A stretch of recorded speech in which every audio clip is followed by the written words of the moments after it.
My fiancé told my sister in a wheelchair to stay out of the photos, but what happened on the wedding day shocked all of us. Emma stays out of the ceremony photos, my fiancé Lauren said. The wheelchair ruins the aesthetic. My sister Emma sat frozen, tears welling in her eyes. We were at the final wedding planning meeting, 6 people around Lauren's parents' dining table, 8 days before a wedding that cost more than most people's cars. Excuse me? I said. You heard me? Lauren didn't look up from her Pinterest board. I've spent 2 years planning this wedding. Every detail is perfect. I'm not having a wheelchair in my pictures.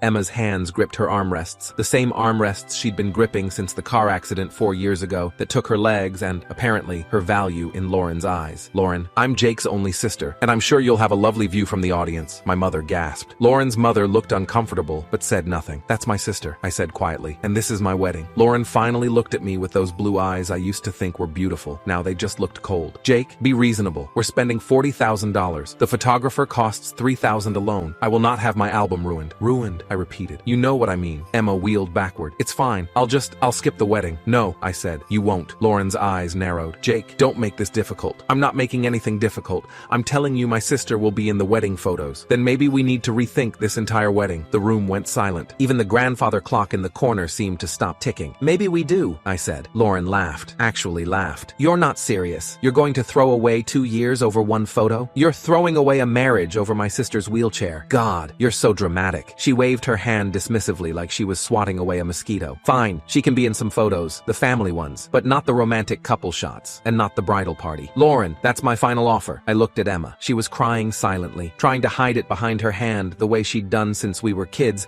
and our father used to yell. Okay, I said. I accept your offer. Lauren smiled triumphantly. Good. Now about the centerpieces. I accept that this wedding is off. Her smile froze. What? We're done. The wedding is canceled. Jake, don't be ridiculous. I'm going home. Emma, let's go. Lauren's mother finally spoke. Jake, let's all calm down. I am calm, I said. Calmest I've been in months, actually. You're making a huge mistake, Lauren said, her voice rising. No, I made a mistake 2 years ago. I'm fixing it now. I stood. Emma wheeled toward the door. Jake, Lauren shouted. If you walk out that door, we're done. I know, but I didn't leave. Not yet. Because 3 weeks ago, something happened that changed everything. Let me back up, because you need to understand how I got here. How I almost married someone who looked at my sister and saw a defect instead of a person. I met Lauren 2.5 years ago at a tech conference in San Francisco. I'm a software engineer at a startup. She worked in marketing at a Fortune 500 company. She was beautiful, confident, ambitious. She knew exactly what she wanted and went after it. At first, I thought that was attractive. Drive, vision, purpose. I didn't realize until much later that what I mistook for ambition was actually control. Emma and Lauren met 3 months into our relationship. Emma was 26 then, still adjusting to life in a wheelchair after the accident. She'd been a dancer before, contemporary, modern, the kind that tells stories with your body. The drunk driver who ran a red light on Highway 101 took that away from her in 3 seconds. Lauren was polite to Emma, friendly even, asked about her physical therapy, complimented her jewelry, all the right things, but I noticed small moments. The way Lauren would position herself when we took photos so Emma's wheelchair wasn't visible, the way she'd suggest restaurants with better ambiance that happened to have stairs, the way she'd talk about our future, travel, adventure, hiking in Patagonia, without ever acknowledging that Emma was part of my life. I told myself I was being paranoid. Lauren was just particular, detail-oriented. It was what made her good at her job. When I proposed, on a cliff overlooking Big Sur, sunset, the whole cinematic production, Emma was the first person I called. I'm so happy for you, she said, but I heard something in her voice, a hesitation. What's wrong? I asked. Nothing.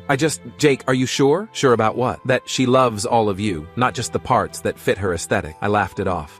You barely know her. I know. Maybe that's the problem. I should have listened. The wedding planning started immediately. Lauren had been collecting ideas since she was 12, apparently. She had 3 Pinterest boards, a binder with dividers, and opinions on everything from napkin folds to the exact shade of ivory for the invitations. I was fine with most of it. I didn't care about centerpieces or chair covers or whether we did a first look before the ceremony. I just wanted to marry her. But slowly, things started to feel off. We need to limit the guest list, Lauren said one night, 4 months into planning. We were sitting in her apartment, surrounded by fabric swatches. Okay, how many? 150, max. The venue caps at 200, but I want it to feel intimate. That's fine. I've got about 30 people on my side. Family, close friends, some work people. Is Emma bringing a +1? I looked up from my laptop. I don't know. Why? Just asking. Wheelchairs take up more space. If she brings someone, that's 3 seats instead of 2. My stomach tightened. 3 seats. For her, her date, and the wheelchair. I'm just trying to plan the seating chart. Lauren, Emma is my sister. She gets a +1 like everyone else. I didn't say she couldn't. I'm just planning. But I heard what she wasn't saying. Emma's presence was a logistical problem, a space issue, an inconvenience. I let it go. I was good at that. Letting things go, smoothing things over, keeping the peace. 2 months later, later, Lauren suggested Emma wear a specific dress. I'm doing a champagne and gold color scheme for the bridal party, she explained. I thought Emma could wear champagne too. Match the bridesmaids. There's this beautiful dress at Nordstrom. That's really thoughtful,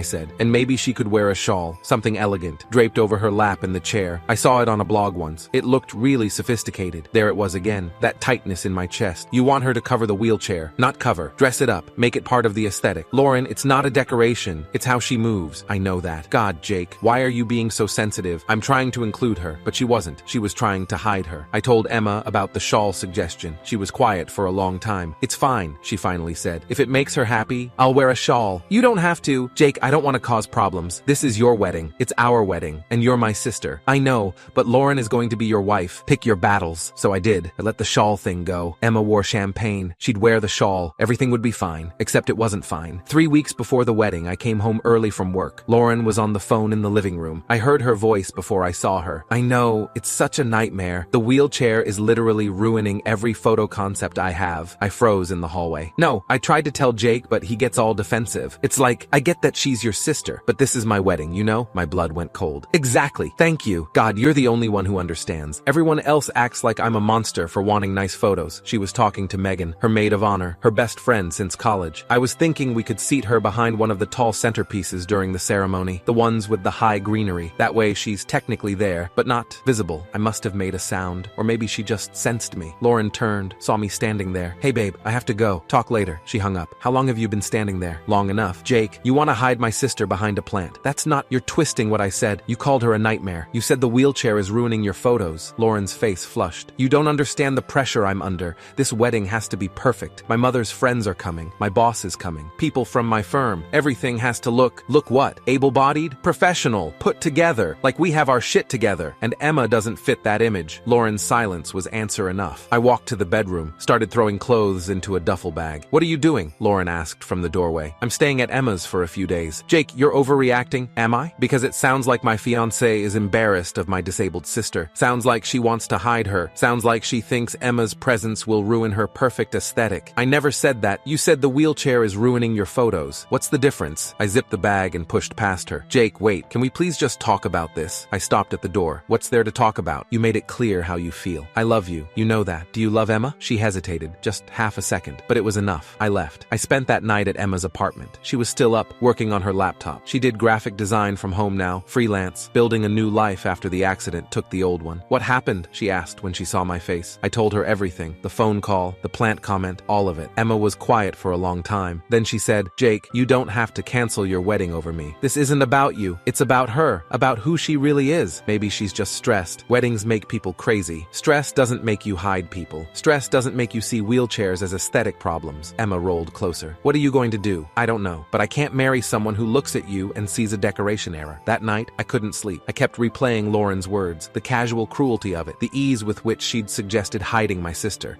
and I realized something. This wasn't new. This was who Lauren had always been. I'd just been too in love, or too afraid, to see it. So I made a plan. The next morning, I called Nathan Miller. He was an attorney I'd worked with on a contract negotiation for my startup. Corporate law, mostly, but he knew people. I need some advice, I told him. Personal matter. Shoot, I explained the situation. The wedding, the contracts, the fact that Lauren and I weren't married yet, had no shared assets, no legal ties. Who's on the vendor contracts? Nathan asked. Most of them are on my credit card. The venue, the photographer, the caterer. Lauren's parents paid for her dress and the invitations. So legally, you're the client for most vendors. Yeah. Then you can cancel. Just depends on the contracts. Send me copies and I'll review them. I spent that day forwarding every contract, every receipt, every email confirmation to Nathan. He called back that evening. Good news. Most of your deposits are refundable with written notice. The venue is the tricky one. You'll lose about 40%, but the photographer, caterer, florist, they all have cancellation clauses. You'll get 70 to 80% back. What about Lauren? Can she fight it? Fight what? She's not on the contracts. She has no legal standing. If you cancel, she can't stop you. And if she tries to rebook things, use the same vendors, the vendors are contracted with you. If you cancel and request refunds to your payment method, she'd have to start from scratch. New contracts, new deposits, all on her. I felt something loosen in my chest. Okay, don't send anything yet. I need to think. But I wasn't thinking. I was planning. Over the next 3 weeks, I played the part of the apologetic fiancé. I came back to Lauren's apartment. I said I'd overreacted. I said I was stressed about work. I said I was sorry. She accepted the apology with the magnanimous air of someone who'd been proven right. I'm glad you came to your senses, she said. Emma can be in the family photos. I already told you that. I'm not a monster. I know. Thank you. But I was gathering evidence. Screenshots of text conversations, voicemails. The phone call I'd accidentally been on when she told her mother that Emma was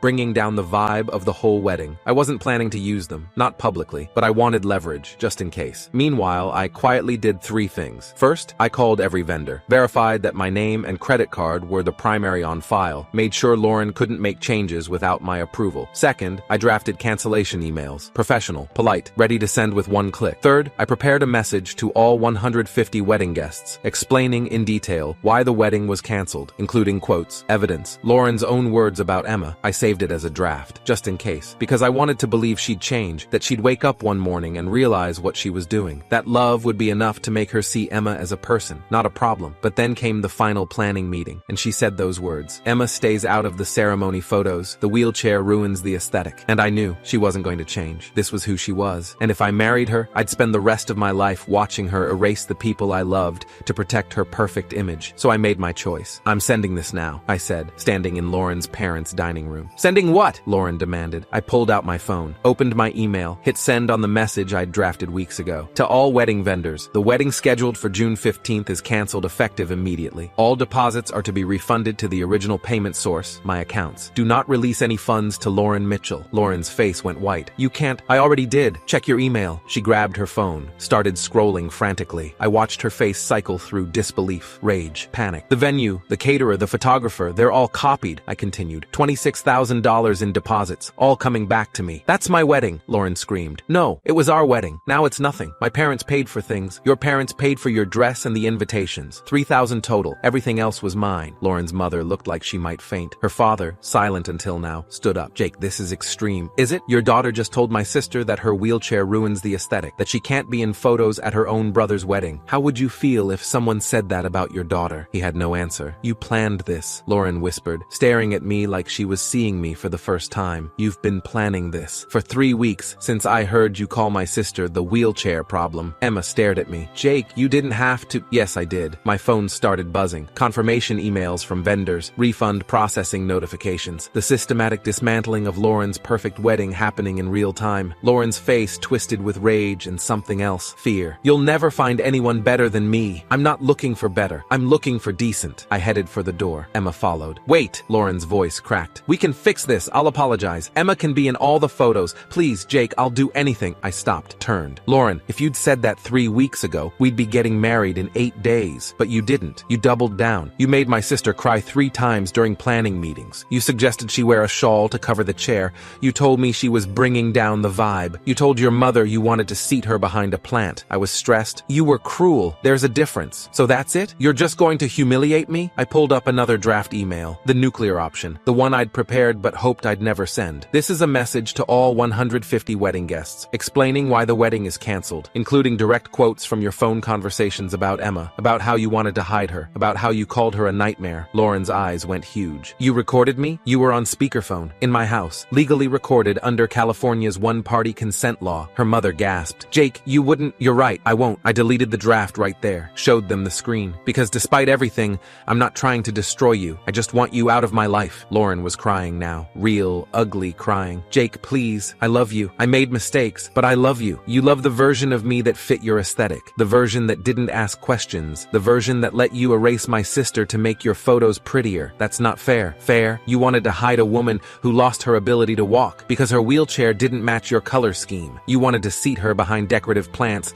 like she was something to be ashamed of. And you called that planning. Tell me what's fair about that. Emma touched my arm. Jake, we should go. I looked at Lauren one last time, at the woman I'd almost married, and I felt nothing, just relief. Goodbye, Lauren. Emma and I walked to my car in silence. As I opened the passenger door for her, started the process of folding her wheelchair and loading it in the trunk, my phone exploded. Texts from Lauren's bridesmaids, her mother, her friends. My phone lit up like a Christmas tree with notifications. Megan, what the hell is wrong with you? Lauren's mom, you're making a terrible mistake. She loves you. Lauren's cousin, this is so cruel. She's devastated. I blocked them all, every single one. As I pulled out of the driveway, Emma was quiet, staring out the window. You okay? I asked. Jake, you just canceled your wedding, lost thousands of dollars, ended a 2-year relationship because of me, not because of you, because of her, because of who she chose to be. But Em, look at me. I pulled over, turned to face her. You're my sister, your family, and family doesn't hide you behind plants. Family doesn't call you a nightmare. Family doesn't doesn't see your wheelchair as an aesthetic problem. She was crying. I'm so sorry. Stop. You have nothing to apologize for. Lauren should be sorry, but she won't be. Not really. She'll be sorry she got caught. Sorry she lost control. But she won't actually understand what she did wrong. Emma wiped her eyes. What happens now? Now? I get $26,000 in refunds. I tell mom and dad what happened, and I move on. That's it? That's it, but it wasn't. Because 3 hours later, my phone rang. Unknown number. Hello? Jake, this is Charlotte Reed. I'm a wedding photographer. I was contracted for your wedding. Oh, hi. Did you get my cancellation email? I did. And I want to give you back the full deposit. All $3,000. The contract said 70%. I know what the contract says. But Jake, I need to tell you something. I've been in this business for 12 years. And about 2 months ago, Lauren called me. Asked if we could adjust the shooting schedule to minimize her words, not mine. Awkward wheelchair shots. My stomach dropped. What? She wanted me to pose your sister in ways that hid the chair, or shoot from angles that made it less visible. She sent me Pinterest boards, examples of what she called tasteful inclusion. And you said? I told her I photograph people, not poses. I document love, not aesthetics. And if she wanted a photographer who'd erase her future sister-in-law, she'd need to find someone else. Then why didn't you cancel the contract? Charlotte paused. Because she convinced me it was just nerves, that she'd come around, that you were a good guy who'd talk sense into her. I gave her the benefit of the doubt. I shouldn't have. So why are you calling now? Because when I got your cancellation email, I knew. I knew you'd seen the real her, and I wanted you to know that you did the right thing. I've shot weddings where the bride hid family members, edited out scars, cropped out people who didn't fit the vision. Those marriages don't last because they're built on the lie that love is conditional, that some people matter more than others. I didn't know what to say. Keep the money, I finally managed. You earned it just for dealing with her. Charlotte laughed. I'm still refunding it. But Jake, your sister is lucky to have you, and whoever you end up marrying, she'll be lucky too. Over the next week, more vendors reached out. The caterer sent a bottle of wine with a note for standing up for your sister. The florist refunded the full deposit. Even the venue, which was supposed to keep 40%, sent back 75%. Word had gotten out. Somehow, vendors were talking, and they all seemed to know what Lauren had done. I found out why when Emma forwarded me a post from a private Facebook group called Bay Area Wedding Professionals. Someone, probably Charlotte, had posted a warning. No names, just a description of a bride who'd demanded a photographer hide a disabled family member, who'd referred to a wheelchair as an aesthetic problem. The comments were brutal. Jenny M., wedding planner. I think I know who this is. She called me too. Wanted to know if we could position the wheelchair-using guest strategically. I declined the contract. Marcus L., caterer. Red flags everywhere. If they'll dehumanize family, imagine how they'll treat vendors. Sarah K., florist. Anyone who sees people as decor isn't ready to get married. Lauren's reputation in the wedding industry was destroyed, and I hadn't said a word. Karma apparently had its own marketing team. 2 weeks after the canceled wedding, my parents invited Emma and me to dinner. They'd been quiet since I'd told them what happened, processing, dealing with their own feelings about the woman they'd almost welcomed into the family. We're proud of you, my mother said over dessert, for choosing Emma, for choosing decency. I didn't choose Emma over Lauren, I said. I chose basic human dignity over cruelty. That shouldn't be a hard choice, my father nodded. Your grandfather always said, show me how someone treats the powerless, and I'll show you their character. Emma reached across the table, squeezed my hand. Thank you, she whispered. For what? For seeing me. For making sure I wasn't invisible. You could never be invisible. Not to me. A month later,